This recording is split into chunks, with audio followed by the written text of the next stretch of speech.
We were talking about, what we do to ourselves. And I gave you the analogy that one day you wake up and you'll find yourself in a room, in a concrete, whatever it is, with no doors and no windows. And all of a sudden, this realization that you are in this thing that has no doors and no windows, all of a sudden petrifies you to the point that you're going to get so panicked, that you're going to feel so overwhelmed with anxiety that you're going to give up your life.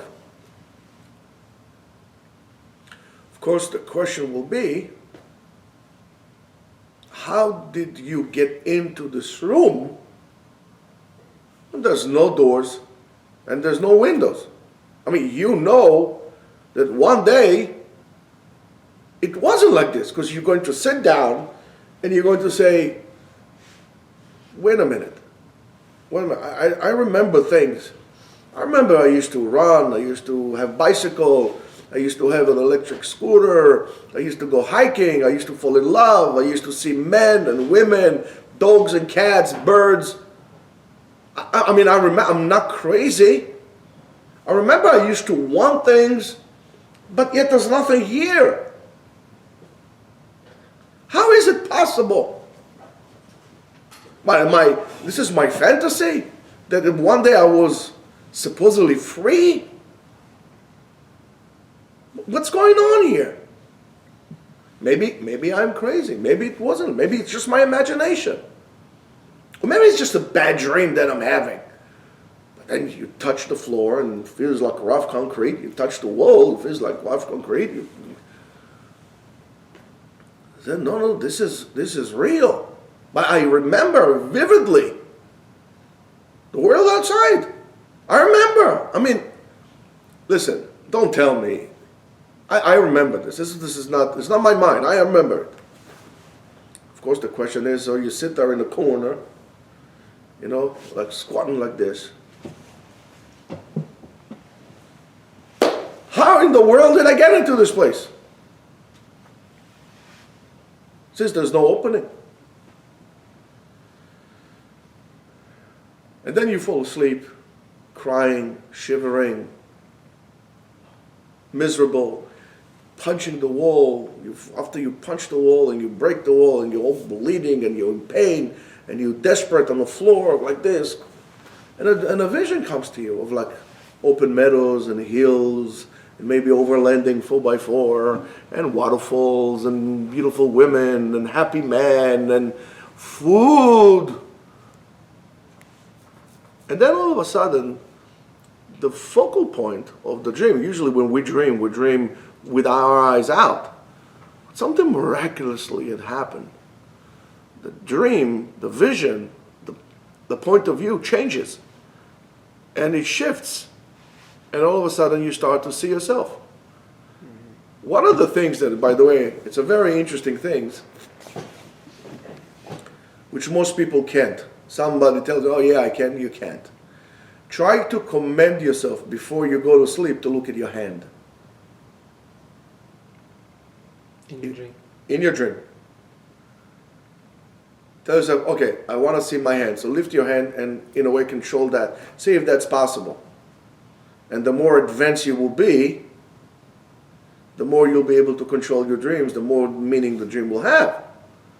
But here somebody does this to you, kind of penetrate into your head, and he shifts the camera. And all of a sudden you see yourself. And you see yourself sitting, happy, smiling, people around you. Maybe you have like a little picnic thing around you. And you find yourself, you said, oh my goodness, that's me. And then all of a sudden you realize, you start collecting little stones, and collecting, and so on and so forth. And before you know, you are possessed by putting brick after brick, stone after stone, until you realize you build your prison yourself from within. The room, nobody put you into this room. You simply build this compound around yourself. You build a prison around yourself. At the beginning it was little things. Maybe there were some mosquitoes. Maybe there were some bees or hornets. Maybe there was somebody who was eating next to you and it was bothering you when it was chewing out loud. So you felt that if you build a little wall over there, that's going to stop. And then somebody else, and then the rains. Oh, it's raining. Oh, too much sun. So let me build a roof up. And before you know, you build your own prison from within. And then you wake up and you say, oh my goodness, what have I done? How do I get out of here now? I can't. This is really fortified. So what happens? You still have people to care about you on the world outside. Because you realize that this world is not. And you hear the voices. You hear somebody calling you. And they said to you, Shmendrik, here, let me help you. And the guy from outside comes. And he takes a chisel and able to take a break from the wall that you built all around you. And you see the light coming in. He says, oh, that's good. There's some light. Now, Baruch Hashem, I don't have to do much. He said, telling you, listen, start taking the bricks out. Be free again. No, I'm okay here. The sun out. As long as I have some sandals. That analogy is to us, to what we do to ourselves. We imprison ourselves with fantasies, with desires, with fears, with whatever you want, until one day you wake up and you realize that you are alone in the prison in which you had built yourself. So my suggestion to you is stop building walls, stop living out of fear, stop doing all those things that everybody tells you to do, and be responsible, and doing this, and don't do this, and don't do that. Live life. Dare. Be ready for life. Everybody says, yeah, I want to have the good life. You don't want to have the good life. You want to be protected from the elements. Then you wake up, you're in a dream. And the dream becomes a reality, and the reality is that you're in a prison. And somebody would stretch his hand to you to help you. You say, no, I'm okay, I don't want to. And that's the most sad thing out there, that you are a prisoner in a prison in which you build yourself, where you are the prisoner, the warden, and the executioner as well.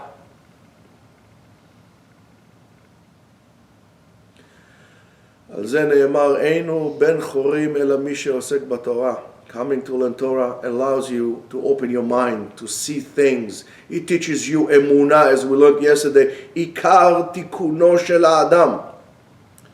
The tikkun of the person does not come by rolling on snow naked 484 times, but not fasting, but not slapping on yourself, or not doing this or not doing that. The ikar tikkun of the neshama of the person is learning Torah. When you go out of the Bet Medrash, you are going into a prison, because that world is controlled by people who themselves have fears, themselves have desires, and all kind of different things that they have. When you come to the world of Torah, you are in the world of Hashem, of Ein Sof, of eternal freedom. Why would you leave that? That's a different question. Well, once you come in there, it's probably because you're fearful, you don't have emunah, you don't believe in Hashem, you don't believe in doing the right thing, you believe in society, but you don't believe in God.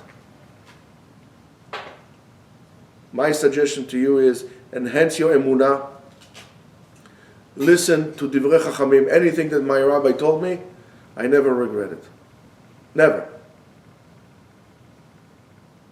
Everything that I did for Torah, never regretted it.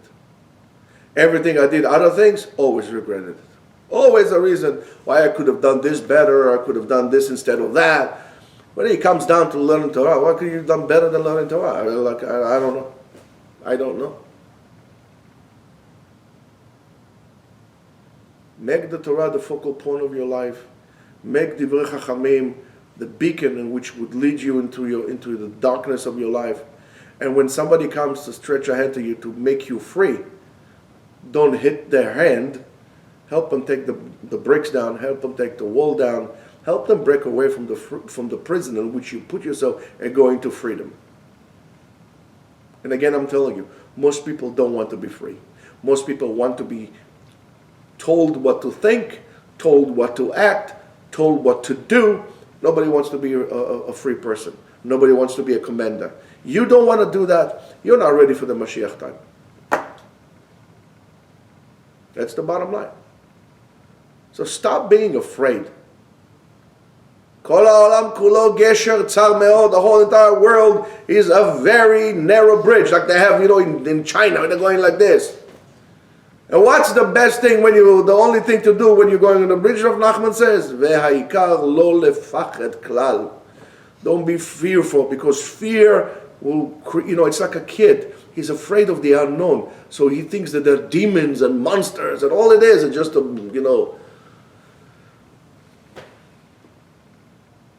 I remember, I'll tell you a private story. When I was a kid, there used to be a lot of terrorist attacks in Israel, and they were breaking into homes, in Nahariya and Kiryat Shmona and places like this. It was all kids my age. I was young, because it was before Bar Mitzvah.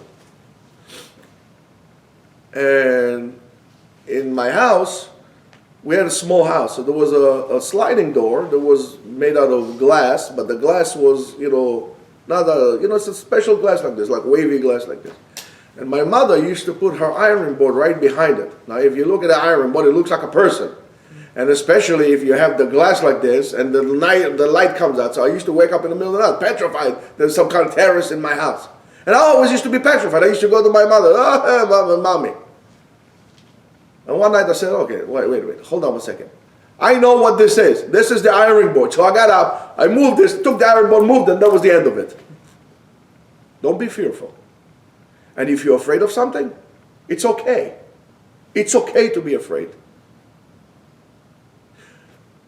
But look at fear into the eye, and you understand it's a Miriam. It's very scary. Sometimes it's scary. You're in a situation that you're afraid. It's okay to be afraid. But the whole point of fear is to know to overcome it. Because it's me or it. So when I was fearful at night, or, like I had to go, I would not run. I used to run, as a kid. I used to run, make it fast. But then I said, no. I'm going to walk slow, I'm going to breathe, and then I saw nothing ever happen. Then I would walk in with a swagger. It's okay to be afraid.